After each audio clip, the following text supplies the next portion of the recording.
que un organismo le dé un premio a la paz a alguien que mata gente y civiles inocentes, ¿no? Sí, los premios son políticos. Me acuerdo cuando fue la incursión belicista de Estados Unidos en Siria, que el Nobel de la Paz fue para Barack Obama. Sí. En este caso, en la previa a esta incursión militar de Estados Unidos en Caracas y en otros puntos importantes de Venezuela, el premio Nobel de la Paz fue para Corina Machado, que es una de las opositoras más salientes del régimen de Maduro y que es aliada de los Estados Unidos, ¿no? Porque el régimen antichavista o la posición política antichavista lo que quiere es entregarle los recursos a los Estados Unidos, como hace Milei acá, porque acá también le estamos entregando la soberanía y los recursos naturales a los Estados Unidos sin oponer ningún tipo de resistencia. La pregunta acá en Venezuela me parece es si el pueblo venezolano, que es un pueblo bravo, que ha apoyado democráticamente al gobierno de Chávez primero y de Maduro después, resistirá. Esa es la pregunta. Esa es la gran pregunta. Vamos a estar hablando dentro de un rato con Marco Teruggi, analista internacional. También vamos a estar hablando vamos a tener aquí en el piso a Jorge Ferraresi. Y mientras tanto, al 11 7000 0750, la gente se comunica y contesta nuestra consigna del día por los fabulosos premios que tiene este programa. Ana de Caballito dice: Tati, equipo, qué bueno que estén ahí, me siento contenida por ustedes. A los reyes les pido que traigan cordura. Sí, por favor. Buen pedido. Y buen pedido, porque ya, digamos, lo que sucede en el país, mientras te aumentan la luz, te aumentan el gas, mientras sube el dólar, mientras hay una recesión increíble, se dice que ya va hacia un camino de esta inflación, bombardean Venezuela, o sea, todas son malas noticias en este 2026 desde que comenzó. Sí, también Beatriz de Ciudad Jardín dice: hola, completamente desolada, el norte es el que ordena y hace lo que quiere, avergonzada del gobierno que sufrimos, claro, porque Milei sigue a rajatabla la línea de Estados Unidos, estuvo hablando con algunos medios, con A24, con La Nación Más, lo escuchábamos hace un rato, y lo que dice es prácticamente lo mismo que Trump, ¿no? Este tema de respetar la soberanía de otros países y también respetar la neutralidad propia de la Argentina, no la sigue Milei.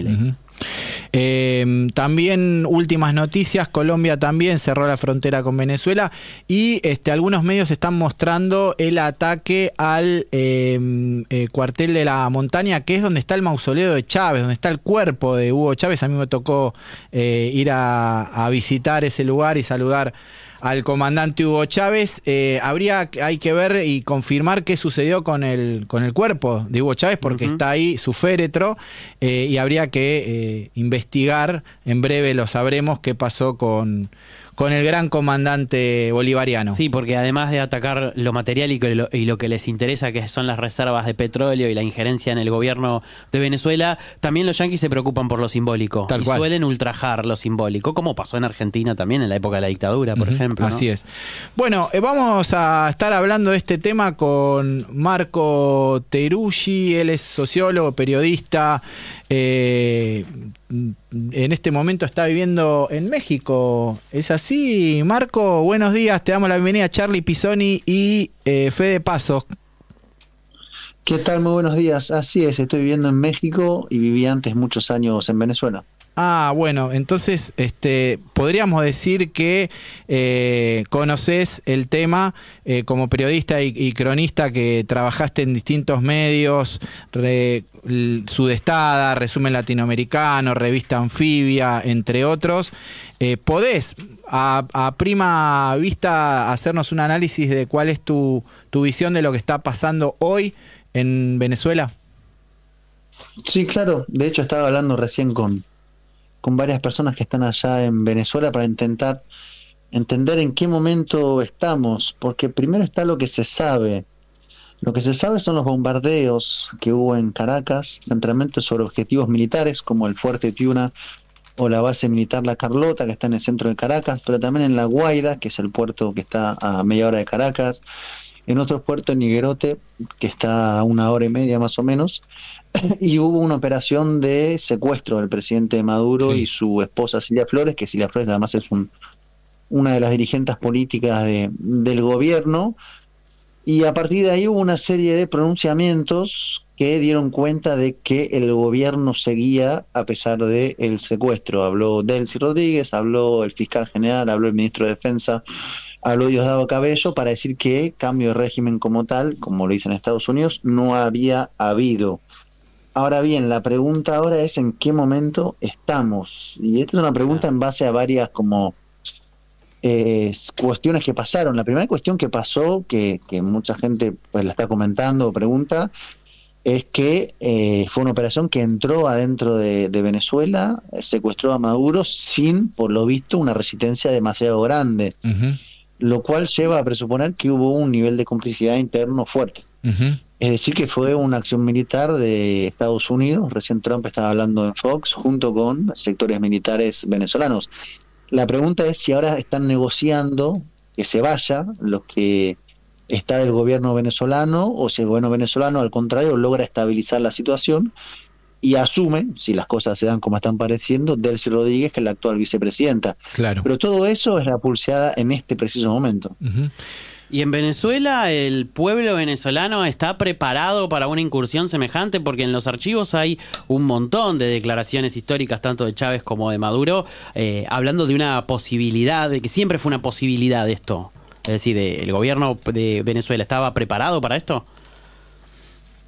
Bueno, en términos militares, en teoría sí, incluso con apoyo de aliados a nivel geopolítico.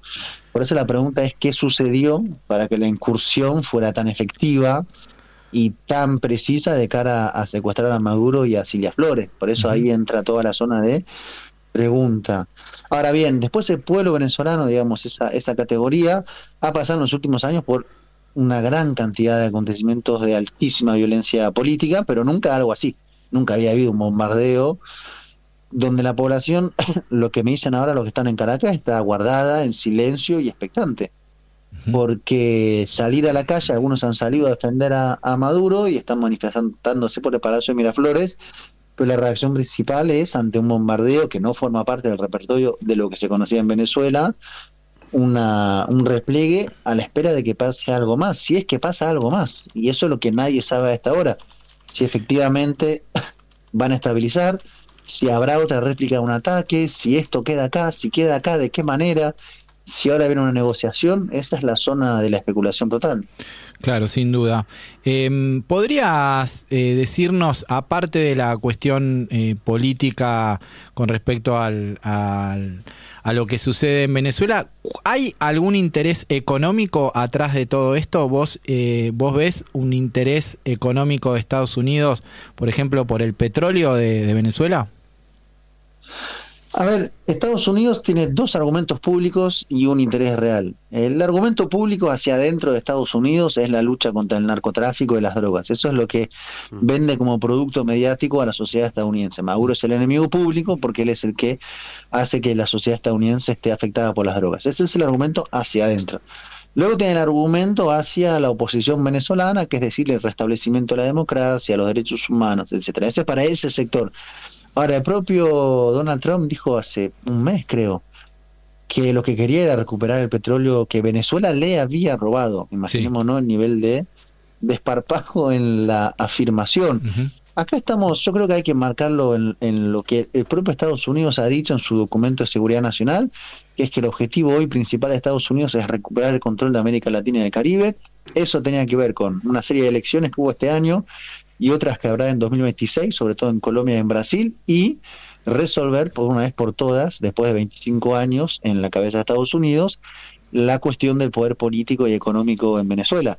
A eso fue Donald Trump, y ese es un consenso que parece ir además más allá de Donald Trump. Y por último, en una época donde ya poco importan los reglamentos internacionales, poco importan los organismos, poco importa que sea creíble lo que está diciendo el propio Donald Trump. O sea, Trump dijo esto contra los cárteles de la droga, y hace un mes indultó al expresidente de Honduras, que había sido condenado a 45 años de prisión en Estados Unidos por narcotráfico. O sea, es inverosímil, pero es una época donde lo verosímil importa mucho menos que la fuerza bruta, que es la que demostró esta madrugada Trump bombardeando Venezuela. Y hay una pregunta que se cae, bueno, justamente de Maduro. ¿Y Rusia? Porque leíamos en horas de la madrugada que hubo una evacuación de diplomáticos rusos en Venezuela de forma anticipada, un poco antes de los ataques. ¿Se puede presumir cómo van a actuar los poderes de Rusia, de China, en este escenario? Presumir se pueden presumir muchas cosas y yo creo que además justo ayer hubo una visita de un enviado especial de Xi Jinping a Venezuela y en estos años, más que meses, años, ha habido un apoyo de China, ha habido un año de Rusia, amén de momentos más bajos, amén de tensiones, que Venezuela ha cultivado en una situación donde no podía no cultivar y alinearse en ese campo geopolítico. Ahora bien, la pregunta es qué pueden hacer Rusia y China. Decirle a Estados Unidos que no lo hagan bajo un argumento disuasorio de si lo hacen, ellos van a hacer otra cosa. Puede darle a Venezuela elementos de defensa, pero llegado a la instancia de la verdad, que es un ataque de Venezuela contra el gobierno venezolano, la Fuerza Armada venezolana, contra Venezuela, ahí quedan solamente dos actores en el campo de batalla, que son Estados Unidos y es Venezuela. Y creo que es la elección, de hecho Venezuela lo ha dicho varias veces, o sea, ha dicho, nosotros tenemos aliados, pero sabemos que contamos con nosotros mismos para poder defendernos. Entonces ahí yo creo que también la posición geográfica de Venezuela dificulta un margen de defensa mayor por parte de las alianzas rusas y chinas. Entonces, no estoy especulando sobre si le soltaron la mano o no soltaron la mano, sino sobre los límites fácticos que tiene un sistema de defensa en una alianza geopolítica con un país de América Latina por parte de Rusia y China ante un escenario como este, que es la primera vez en la historia de Sudamérica, no de América Latina, de Sudamérica, sí, que Estados Unidos bombardea una capital.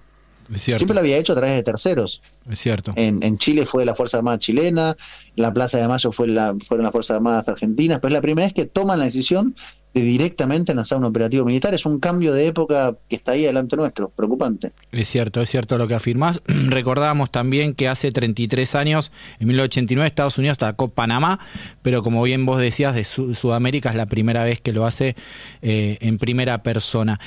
Cambiando radicalmente el tema, o no tan radicalmente, vos sos familiar de Clara Anaí Mariani, la nieta que todos y todos estamos buscando. Sos primo, ¿no? ¿De ella? Exacto, bueno, soy primo hermano. Quería consultarte cómo estás viviendo este momento de negacionismo, apología del delito y digo, o sea, ayer hubo un decreto tremendo de modificaciones en la CIDE que bueno, que remonta a la época de la dictadura porque te pueden aprender, te pueden hacer vigilar, te pueden hacer patrullaje político y estamos viendo momentos muy delicados en nuestro país. Se cumplen 50 años del golpe genocida en marzo. ¿Cómo estás viviendo desde allí, desde México, esta situación, teniendo en cuenta que falta tu prima, ¿no? Sí, totalmente.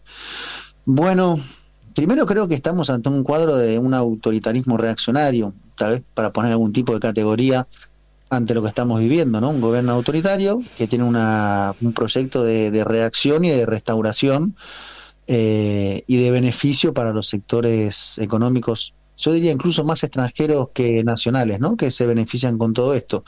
Y en ese marco de restauración y de revancha hay un proceso para intentar recuperar el terreno que para ellos, en su imaginario, fue perdido en el terreno de los derechos humanos, en el terreno de los juicios, en el terreno de las calles, en el terreno de los discursos, en el terreno de las legitimidades, y están avanzando, están estirando al máximo hasta donde pueden un intento de, bueno, restaurar un poder simbólico de aquellos que fueron condenados en los juicios y en las calles. La pregunta que a mí me surge es cómo se hace contra eso. ¿Cuál es el discurso? ¿Cuáles son las formas, las metodologías más adecuadas, más inteligentes para poder contrarrestar este avance, que al principio parecía que era más una bandera de Victoria Villarruel, la vicepresidenta, pero evidentemente es algo más transversal. Bueno, el propio designación del ministro de Defensa Presti, el hijo de Presti, que fue el que estuvo al frente del operativo en la casa de mi familia, justamente, claramente es muestra de eso. Porque si hubiera algún tipo de voluntad de otra cosa que esto, lo hubieran tomado en cuenta, lo hubieran enunciado, hubieran dicho, sabemos que esto pasa. Yo creo que es la época de la desinhibición, es la época de los depredadores políticos, es la época donde el que tiene fuerza la ejerce, y la pregunta es cómo se le pone un freno, cómo se lo enfrenta democráticamente a él en Argentina o al propio Donald Trump en Estados Unidos. Creo que es la pregunta del millón y es la que hay que poder responder con inteligencia. El repertorio habitual está claro, hay que sostenerlo y espero que este 24 de marzo seamos muchísimos en las calles. Ahora bien, lo que se viene de frente es algo diferente a lo que conocíamos hasta ahora, en Argentina y en términos generales en cómo está la disputa geopolítica. El tiempo de las postdictaduras y de la post-Segunda Guerra Mundial y sus arquitecturas, sus consensos, sus preocupaciones de las legitimidades creo que está quedando obsoleto por una decisión de esos actores de poder de romper esos consensos y hacer, si pueden hacer, lo que es necesario para garantizar sus intereses. Bueno, Marco, con estas palabras me parece que son y nos quedan ideales, la verdad, convocar al 24 y también a no perder la memoria. Te agradecemos enormemente por este ratito que nos brindaste, ¿eh? Un abrazo grande, gracias a ustedes. Abrazo. Pasaba Marco Teruggi, analista internacional que vivió muchos años en Venezuela, contándonos qué es lo que está pasando en el país caribeño. Radio 750.